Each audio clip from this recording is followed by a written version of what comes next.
The teenagers of Marjorie Stoneman Douglas High School in Parkland, FLA, who a week ago lost 17 of their classmates and school staff members in a mass shooting, have emerged as passionate advocates for reform, speaking openly of their anger in the hope of forcing a reckoning on guns. But in certain right-wing corners of the web and, increasingly, from more mainstream voices like Rush Limbaugh and a commentator on CNN, the students are being portrayed not as grief-ridden survivors but as pawns and conspiracists intent on exploiting a tragedy to undermine the nation's laws. In these baseless accounts, which by Tuesday had spread rapidly on social media, the students are described as crisis actors, who travel to the sites of shootings to instigate fury against guns.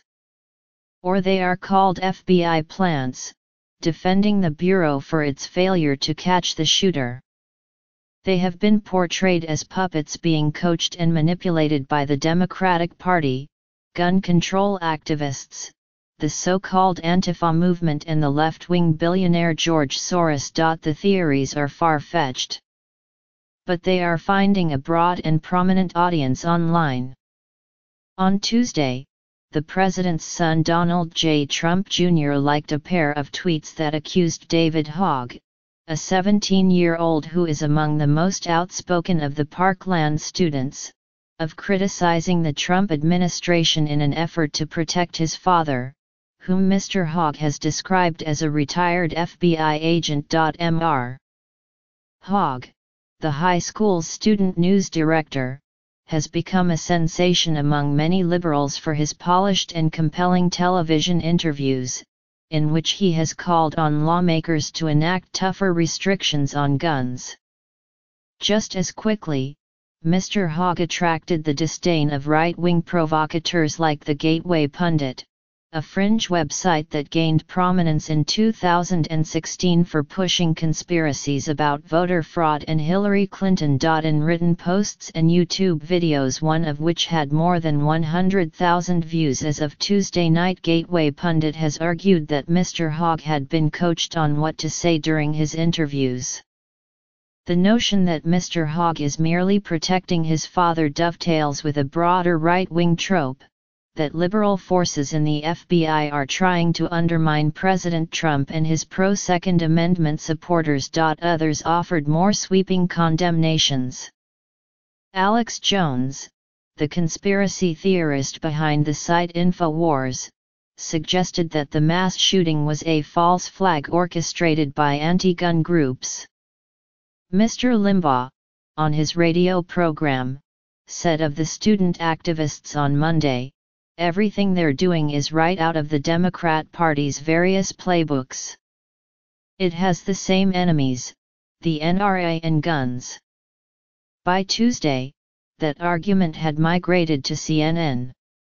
In an on-air appearance, Jack Kingston, a former United States representative from Georgia and a regular CNN commentator, asked, "Do we really think, and I say this sincerely, do we really think 17-year-olds on their own are going to plan a nationwide rally?" He was quickly rebuked by the anchor Alison Kame-Rhoda. Conspiracies, wild and raw online, are often pasteurized on their way into the mainstream. A subtler version of the theory appeared Tuesday on the website of Bill O'Reilly, the ousted Fox News host. Mr. O'Reilly stopped short of saying the students had been planted by anti-Trump forces. But, he wrote, the national press believes it is their job to destroy the Trump administration by any means necessary. So if the media has to use kids to do that, they'll use kids. Some of those who have been spreading the conspiracies are facing consequences.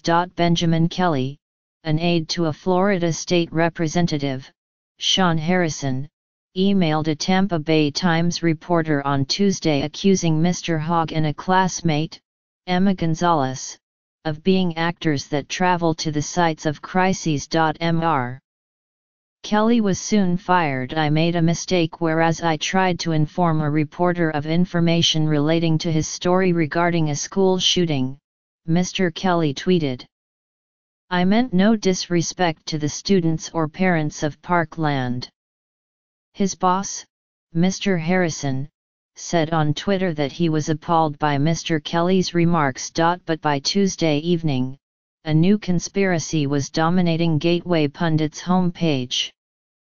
Soros-linked organizers of Women's March selected anti-Trump kids to be face of Parkland tragedy, read the headline.